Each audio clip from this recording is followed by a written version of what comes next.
celebrating 10 years of possibility. Pilot Flying J and Halloran Hilton Hill present Anything is Possible. Today's guest, Stephen Davis.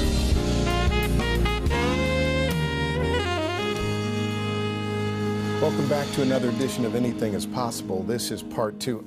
I do bathe and change clothes. I know this is the same tie, and that's the same tie, but I wanted Stephen Davis to stay for a second part. One of the great luxuries I have in what I do is that I get inspired by this every year when we're in our 10th season of Possibility here. Every year, right before we go into production, I'm like, what am I doing, man? Nobody, And then I get here and I start these interviews, and I come alive. Yes. I was born to do this. And when you started talking about your dad today, I think the reason that I wanted you to finish the story and to take your time with the story is because I wanted to spend more time with my dad, right?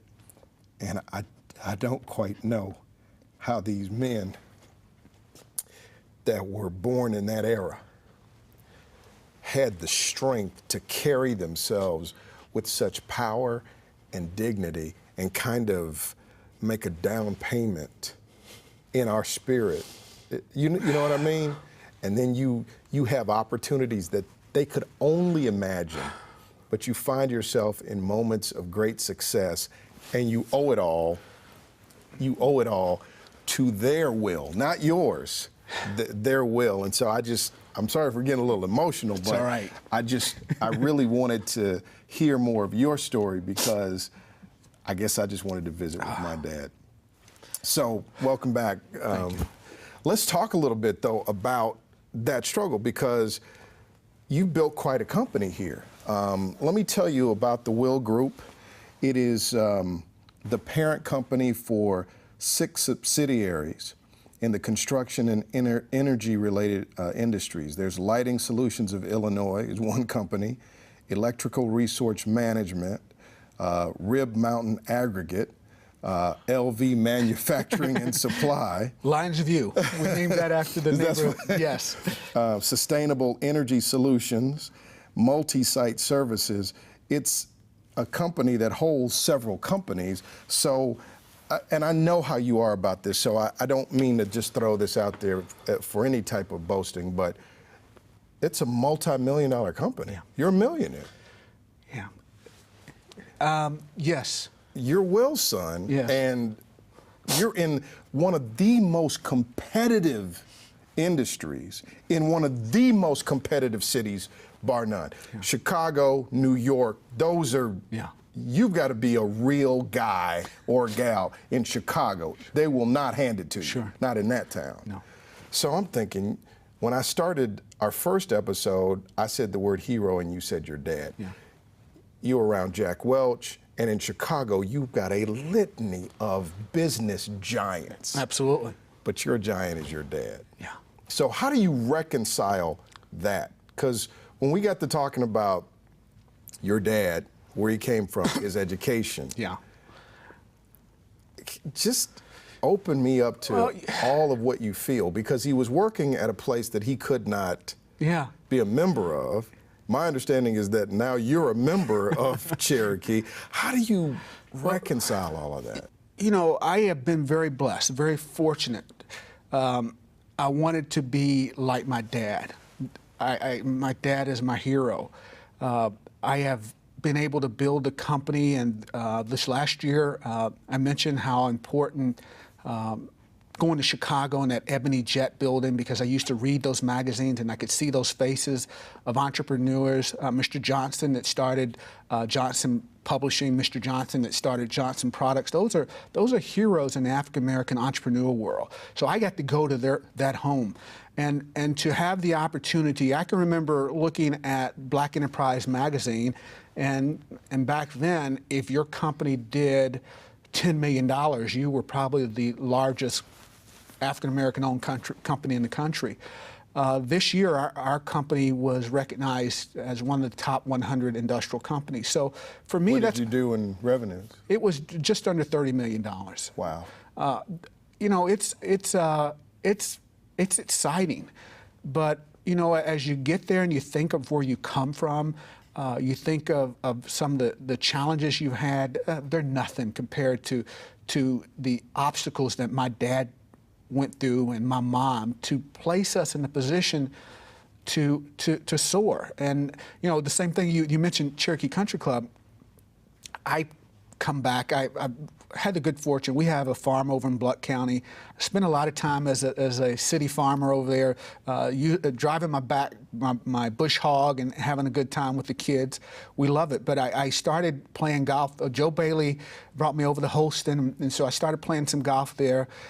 Played at Cherokee Country Club with a good man by the name of Ken Hall, and he and I played, and Tommy Overton, who had known my dad as long as I can remember, people, they just offered to take me over to play golf. And we came in afterwards, had lunch, and to my surprise, there was an application for membership, and they wanted to sponsor me. And these are people that are a little older than I am. They did, I don't think they did it because of me. I think they did it because they wanted to honor my father. I think they did it. If it was me, I don't think these people would have done this. But in honor of my father, I had to say yes. I want to take a break here. When we come back, I want to talk about what it was like the first time you walked into Cherokee Country Club as a member, remembering what it was like to walk through those doors working there. Yeah. Stephen Davis is my guest. The show is Anything is Possible. More in a moment. Possibility powered by Pilot Flying J, Covenant Health, Home Federal, and the Knoxville News Sentinel. Coming up. Unfortunately, it was the black women that heard it at night. They felt the tears in the pillow. This is Anything is Possible. These are great stories about great people who prove with their lives that anything is possible. When Stephen Davis was growing up here in the Bearden area, his father worked at Cherokee Country Club, and so did you. Yes. So you have since become a member of Cherokee Country Club. Your family has a relationship with that institution. Mm-hmm. I mean, it's deeper than just you have a relationship. Sure. So I can't imagine it not being powerfully emotional. It is. Powerfully and privately emotional, because Will Davis wasn't gonna. If my dad and your dad were having this conversation, they would be sitting up here crying. They wouldn't have done that. It is one of those moments that it's monumental, but it's just another day. It's monumental because, as I mentioned, when we integrated Bearden schools, I can remember, like I said, there were people there that I saw on the first day or second day. When we went there, there was, I think it was my friend Junebug, who works at Cherokee, Barry Bussell, Hilda Bradley, and Rosalind Curry. We were kind of the first kids to integrate. And for some reason, they didn't pass us from first to second. They put us in 2B. And then from 2B, we went to second grade. So all of us, except for Barry, I think were a year older. And I can remember the great equalizer in a lot of things has been the military and athletics. And I can remember being on the basketball courts. I don't know their intention for doing it with the younger kids first, but I think it probably worked best that way because you don't know anything. You see someone smile, you smile. You see someone that's frowning at you for some reason. If you don't know any reason for them not to frown, to be frowning, you say, well, I guess they're having a bad day. But I can remember, there were some incidents where it was very uncomfortable. But then there were some people, I can remember a young lady by the name of Martha Burnett. She just smiled, and it was like a square dancing class, and she just smiled and grabbed my hand, and we started square dancing. And Martha's married to David Ruther, just a wonderful young lady. And we talk about, I didn't have any teeth, and she talks about seeing me back then. We were second grade. Young man that was on the basketball court, I can remember, I think he was maybe first grade. I was probably 2B. His name was Bill Haslam. I think I got to know him there, Bert, several kids. And forgive me for missing some names, but there's a lot of kids that I still have a relationship today. And including, you mentioned the first time I went to Cherokee. Well, my son, who's in Young Life, and fast forward 30 years in Young Life in Wheaton, Illinois, calls me and said, "Hey, Dad, I got this kid here. He says you know his dad." And I said, "What's his name?" He said, "His name is Bill Haslam." I said, "Yeah, I knew him since second grade." And I said, "He's the mayor of Knoxville." And Josh is like, "No, Dad." And I said, "Yeah." And Josh and Will became good friends. And Will went to Wheaton College and hung out with us for 4 years. And you know, you could, that old saying, the apple doesn't fall far from the tree. Will is a great kid, just as he represents his dad well. And the first time, fast forward it to now, that we're going to go, I played golf several times at Cherokee as a non-member, played as a member, played on Mondays, but the first time that was really kind of monumental was, I said, "Mom, let's go to dinner at Cherokee." Wow. And Mom was a little uncomfortable at first. And I don't know why. I think some of those things that you talked about, maybe just kind of bringing it all together in retrospect. I was very disappointed my dad wasn't with me, but he was with me. But two of the people that went to dinner with us that night was Will and Hannah, and it was, and that's Bill's son and his daughter-in-law, and it was a great dinner. You know, everyone treated us graciously. People knew my father, would come over and say hello. My mom, you know, people wanted to meet my mom. And just kind of funny thing that afterwards I said, "Mom, what do you think?" She said, "Well, I'm 83 years old, been waiting all these years, and the food wasn't that good." You know, I've got to tell you something. I think I understand that because I don't think we can really understand how hard it is to hold on to your sense of who you are as a man. Oh, yeah. And how hard it is to square your shoulders and carry yourself with dignity so that your children watching you Sure. have some sense of bearing and self. And I think my mother, your mother, they watched their husbands Absolutely. dig down and pull themselves up, and they weren't even pulling themselves up for themselves. He knew Stephen is taking his cues from me. Yes. He's getting his bearing, he's getting his energy, he's getting his sense of possibility from me. Yes. And so I may not be a member of this club, but he doesn't need to see that me not being a member means that he's any less of a man. Yes. Does that? Yes.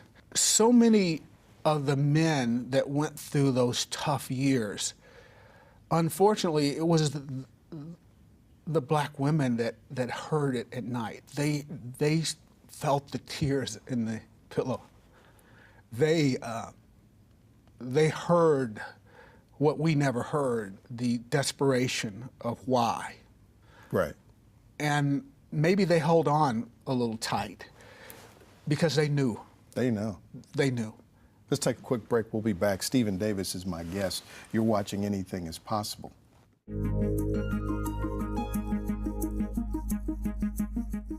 Coming up, Just being comfortable in your own skin and knowing that regardless of how much you think you don't have in common with somebody, you probably have a lot more in common than you realize. This is Anything is Possible. I'm Hal and Hilton Hill. I'm here with the CEO of the Will Group, Stephen Davis. So we're talking about our moms and what they watched. Crazy thing is, I had a similar situation. I took my mom and my dad to a very fancy restaurant that they had, prior to, had not been allowed to go into Sure. at one point. And I take them there, and I throw this lavish dinner, and I know the people and that kind of thing, and I told them to make it extra special, Absolutely. And they were just falling all over themselves and my mother said the exact same thing. And I honestly think that's their poetic justice of some sort, because she said the same. Well, it was okay. My macaroni and cheese is better. I read the book The Help because it just touched me so much to have lived it. Now, our experience was a lot different, but it was a lot the same. My mom and my dad did not work for tyrants. They worked for wonderful people. Right.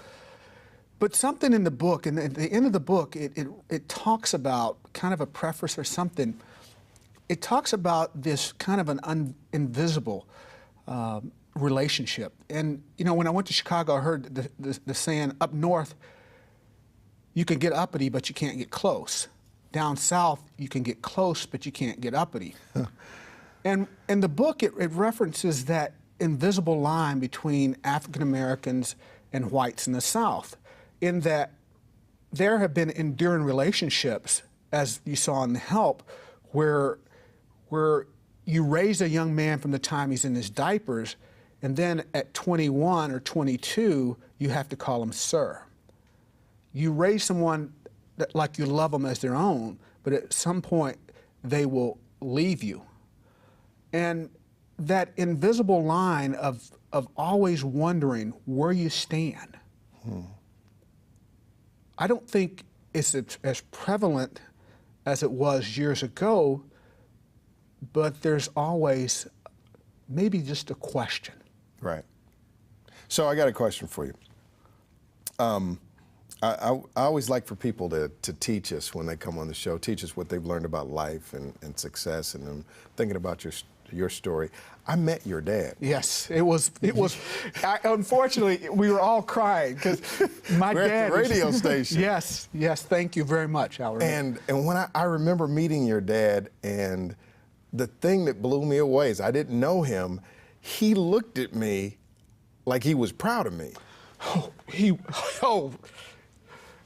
was. I mean, he was like, he just held on to me. He was just like, and the transfer of energy that happened through. It's real.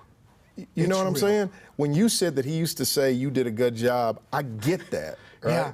Yeah. And so I met him one time, but I was like bowled over by that energy of expectation and appreciation. Well, he had the unique ability that when he spoke to you, you were the most important person in his life. Yeah.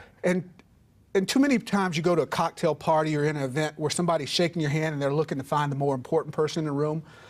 And because of Dad, I want to always make that person that I'm talking to the most important person in that room. And I think it's a good value. Right.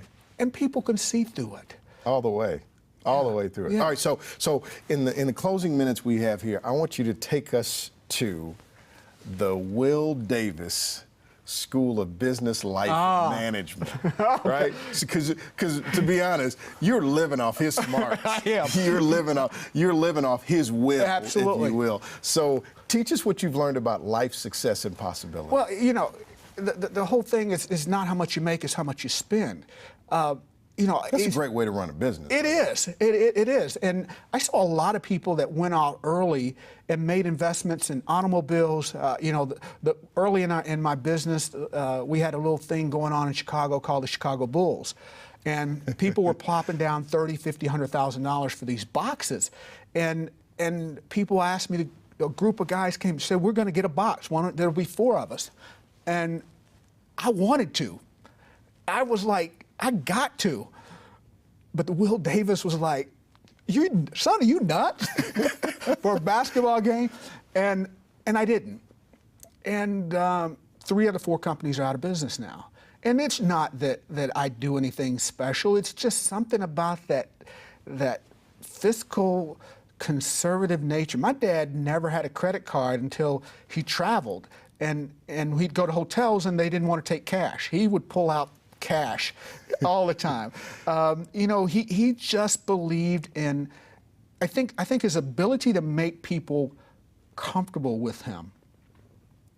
You know, they teach this thing at training called mirroring, and my dad was just a genius at mirroring. He would make you think, you know, that you guys had so much in common. And that trait that he taught me, I think probably served me better than anything, is just being comfortable in your own skin and knowing that regardless of how much you think you don't have in common with somebody, you probably have a lot more in common than you realize. You can find that common ground. If you can find that common ground, and if people will sit, if people will talk, you will find the common ground. There's a whole lot of room down the middle of the fairway. Yes, there is. When you get off to those edges, it's rough over there. All right, so before you get away, I want you to give a shout out to your wife and all your kids. Oh, yeah. You want to call them by name? Oh yeah, my wife Tanya. She is wonderful. We just celebrated our 25th wedding anniversary. I told her if she tried to leave me, I would not let her out the door. She is a blessing, the bone of my bone, the flesh of my flesh. My oldest son, Steve Jr., is in Atlanta. He's struggling but progressing. My oldest daughter, who worked for Dennis Hastert, Speaker of the House, lived in Washington, D.C., is now finishing law school and just a monster. She's married to Jason, and he is a pro football player. Jason is the best son-in-law I ever had. My daughter Angel is back at the Will Group in the financial department. My son Joshua just went to work for a company that we do business with, a partner we have in China. So he'll spend a year in LA and then 2 years in China. My son David's at Belmont, and he wants to be a Broadway star, and he's going to be a star. My son Will is he's playing football at Illinois State. Tabitha is being home. She's at home, and she is about to attend this fall, University of Tennessee. And my foster son, Rod, who I'm just extremely proud, he's one of our top salespeople in our company. But just a real blessing, those kids, they are. The Will Group. They are. Man, Steve, thank you for coming Thank by. you. What Thank a you. blessing. Thank you. And thanks for letting us. This edition of Anything is Possible actually is the William Davis edition of the Amen. show. Thank you. And so we want to thank you for letting your dad come by for the show today. We'll meet you next time. Thank you. We'll see you next time.